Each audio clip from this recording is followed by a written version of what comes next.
नमस्कार, स्वागत आहे तुमचं सीमाज बेस्ट किचनमध्ये. आता मकर संक्रांत ही झालेली आहे आणि मकर संक्रांतीचं हळदी कुंकूही चालू झालेलं आहे. तर मी आज बनवते झटपट बनणारा नाश्ता. तर हळदी कुंकूसोबत दिला जाणारा मी आज मस्त असा चटपटीत वडा बनवते. तर इथे मटार वडा आपण बनवणार आहोत. तर मटार वडा बनवण्यासाठी इथे पहिल्यांदा मसाला बनवायचा आहे. धने, जिरे आणि बडीशेप थोडीशी आणि इथे हिरवी मिरची, कढीपत्ता, अद्रक, लसूण आणि कोथिंबीर घेतलेली आहे. तर हे सर्व आपण आता वाटण करून घेऊया. तर इथे आपलं वड्याचं वाटण तयार झालेलं आहे. आता आपण एका डिशमध्ये काढून घेऊया. आणि इथे आपला मेन इन्ग्रेडियंट आहे वाटाणे. तर हिरवे वाटाणे मी इथे घेतलेले आहेत. तर पहिल्यांदा आपण इथे हिरवे वाटाणे मिक्सरच्या भांड्यामध्ये घालूया. अगदी थोडेसे ठेवायचे आहेत. आता हे वाटाणे एकदम फाईन करून घेऊया. म्हणजे जास्त पण आपल्याला पेस्ट करायची नाही, थोडीशी जाडसर राहिली पाहिजे. तर आता आपण इथे बटाटेही उकडून घेतलेले आहे, शिजवून साल काढून घेतलेली आहे. आता आपण मसाला बनवूया वड्याचा. तर इथे तेल घातलेलं आहे आणि आता इथे मोहरी घालूया. 1 चमचा मोहरी घातलेली आहे. मोहरी तडतडली की इथे आपण कढीपत्ता घालणार आहोत. जसा आपण बटाटा वडा बनवतो तसाच इथे आपण मटार वडाही बनवणार आहोत. आता ही हिरवं वाटण आपण इथे घालणार आहोत. हिरवं वाटण चांगलं भाजायचं आहे, कच्चा पण जाईपर्यंत. आता जी आपण वाटाण्याची भरड केली होती हिरव्या वाटाण्याची, ती घालूया. हिरवे वाटाण्याची भरड आपल्याला चांगली परतून घ्यायची आहे आणि जे वाटाणे हिरवे काढून ठेवलेले होते ते वरतून घालायचे आहे. क्रंचनस वड्यामध्ये लागला पाहिजे. खूप छान लागतो अशा पद्धतीने जर हिरवा वाटाणा घातलं. चांगले परतून घेतल्यानंतर 1-2 मिनिटे मी स्लो गॅसवरती हे चांगलं वाफवून घेतलेलं आहे. आपल्याला कच्चा पण जाईपर्यंत वाटाणे चांगले वाफवून घ्यायचे आहेत. तर आता वाटाणाही छान शिजलेला आहे. मस्त अशी पेस्ट छान वापरलेली आहे. आता आपण इथे शिजवून घेतलेले बटाटे घालूया. तर बटाटे असे अर्धवट असं कुस्करून घालायचे आहेत. आपण बटाटा वडा करतो त्याच पद्धतीने इथे वडा बनवायचा आहे. खूप सोपी पद्धत आहे. जसं आहे तसंच आहे सेम, फक्त इथे वाटाणा वापरलेला आहे वड्यासाठी. चवीपुरत मीठ घालायचं आहे आणि इथे मी हळद घालणार नाही, कारण की आपल्याला स्टफिंग हिरवं दिसलं पाहिजे. वाटाणा वापरला म्हटल्यानंतर हिरवं स्टफिंग दिसलं पाहिजे, म्हणून इथे मी हळद वापरलेली नाही. तर हे परतून घेतलेलं आहे. आता बारीक चिरलेली कोथिंबीर घालूया आणि गॅसची फ्लेम बंद करायची आहे आणि कोथिंबीर घातल्यानंतर पुन्हा एकदा आपण मिक्स करायचं आहे. आणि इथे हिरवे वाटाणे घातल्यामुळे खूप छान चव येणार आहे वड्याला. जरा वेगळ्या पद्धतीने इथे मी आज तुम्हाला मटार वडा बनवून दाखवते. खूप टेस्टी लागतो हा वडा आणि एकदम चटपटीत लागण्यासाठी इथे मी आमचूर पावडर वापरलेली आहे. खूप छान चव येते, तुम्ही नक्की ट्राय करा. तर इथे आमचूर पावडर घालून झाल्यानंतर मिक्स केलेलं आहे. आता आपण थंड करायला ठेवून देऊया. तिकडे मिश्रण थंड होते तोपर्यंत आपण इथे बेसन 1 वाटी घेतलेलं आहे आणि 2-3 चमचे आपण इथे तांदळाचे पीठ घालूया. तांदळाच्या पिठामुळे वडे कुरकुरीत होतात. आता इथे आपण चवीपुरतं मीठ घालूया आणि अगदी थोडीशी हळद घालायची आहे. तर लक्षात घ्या, मी स्टफिंगमध्ये हळद घातलेली नाही. इथे मी वरतून आवरणाला हळद घातलेली आहे आणि इथे लाल मिरची पावडर, थोडासा ओवा हातावरती चुरून घातलेला आहे. सर्व मिक्स करून घेऊया आणि थोडं थोडं पाणी घालून आपल्याला हे बॅटर बनवून घ्यायचं आहे. पहिल्यांदा थोडंच पाणी घालायचं आहे, नाहीतर गुठळ्या बनतील. हे मिक्स करत करत आपल्याला हे बॅटर चांगलं स्मूथ बनवायचं आहे.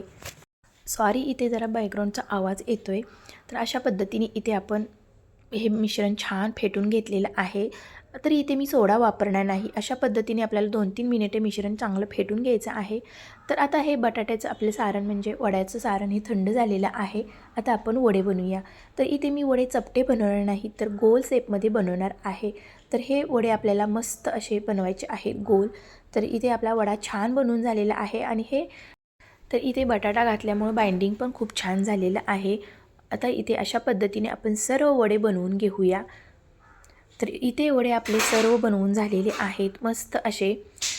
तर हळदी कुंकूसाठी आपण इथे हे वडे बनवलेले आहेत आणि छोट्या साईजमध्ये बनवले तरी चालतील. तर इथे मी मीडियम साईजमध्ये बनवलेले आहेत. तर आता इथे मिश्रणही आपलं छान भिजलेलं आहे. तर मिश्रण तयार झालेलं आहे. वरचं जे आवरण असतं बेसनचं तेही आपलं इथं मस्त भिजलेलं आहे आणि इथे आपलं तेलही गरम झालेलं आहे. तर आता आपण ह्या बेसनच्या बॅटरमध्ये एक एक वडा घालून छान असा डीप करून घ्यायचा आहे. तर हे बेसनचं बॅटर मस्त असं आपलं भिजलेलं पण आहे आणि कोटिंग छान वड्यावरती होत आहे. तर अशा पद्धतीने इथे वडे आपण डीप करून तेलामध्ये सोडूया एक एक. तर ही चमच्याने सोडण्याची खूप सोपी ट्रिक आहे. अशा पद्धतीने तुम्ही वडे जर सोडले तर मिश्रण बाजूला जाणार नाही. असं चमच्याने सोडायचं आहे. हाताने सोडण्यापेक्षा तुम्ही चमच्यानेही सोडू शकता. हाताला तेलही भाजणार नाही किंवा असे वेगवेगळे असे तुकडेही पडणार नाहीत बेसनचे. आणि तेलामध्ये सोडल्यानंतर थोडंसं असं हलक्या हाताने कढई हलवायची आहे, जेणेकरून ते वडे सुटले जातील. तर हे वडे आता आपण सोनेरी रंगावरती कुरकुरीत होईपर्यंत तळून घ्यायचे आहेत. खूप छान हे मिश्रण आपलं सेट झालेलं आहे बेसनचं, कुठेही सुटलेलं नाही. तर असे परफेक्ट मस्त आपले हे वडे तळलेले जात आहे, तुम्ही बघू शकता. आणि सोनेरी कलर पण आलेला आहे, एकदम क्रिस्पी झालेले आहे. आता आपण टिश्यू पेपरवरती हे वडे काढून घेऊया. तर हळदी कुंकूसाठी हा सोपा मस्त असा हा नाश्ता बनलेला आहे आपला. तर तुम्ही हा सोपा नाश्ता नक्की ट्राय करा. तर इथे अशा पद्धतीने आपले वडे सर्व तळून झालेले आहेत आणि एकदम कुरकुरीत वरतून झालेले आहेत आणि आतून मस्त असे सॉफ्ट झालेले आहेत. कारण की परफेक्ट प्रमाणामध्ये जर हे वडे बनवले तर बिलकुल बिघडणार नाहीत आणि छान असे टेस्टी आणि गोल मस्त येतील. तर अशा पद्धतीने आता आपण डिश सर्व करून घेऊया. तुम्हाला जर काही अजून नवीन काही सुचत असेल तर तुम्ही मला कमेंटमध्ये नक्की सांगा आणि त्या रेसिपी मी तुमच्यासोबत शेअर करत जाईन. आणि खूप छान असे हे वडे झालेले आहेत. तर आता मी वरतून तुम्हाला दाखवते की तो किती क्रिस्प झाला, एकदम कुरकुरीत झालेला आहे वडा. आणि त्यासोबत इथे मी टोमॅटोची आंबट तिखट गोड अशी चटणी केलेली आहे आणि तळलेली मिरची. तर यासोबत तुम्ही चटणीही बनवू शकता, सुकी लाल चटणी जी वड्यासोबत असते पावासोबत, तीही तुम्ही बनवू शकता. तर एक वडा मी तुम्हाला तोडून दाखवते की तो आतून कसा झालेला आहे. वरतून क्रिस्पी एकदम झालेला आहे आणि आतून एकदम सॉफ्ट झालेला आहे. आणि स्टफिंग पण बघू शकता तुम्ही किती मस्त असं हे झालेलं आहे सेट. आणि हिरवे वाटाणे घातलेले आहेत तेही दिसत आहे आणि हिरवंगार असं हे स्टफिंग दिसत आहे. तर अशा पद्धतीने ही रेसिपी तुम्ही नक्की ट्राय करा आणि कशी वाटली तेही मला कमेंटमध्ये सांगा. आणि यासोबत मी चटणी बनवलेली नाही, तुम्ही चटणीही बनवू शकता जी वडापावसोबत असते ती.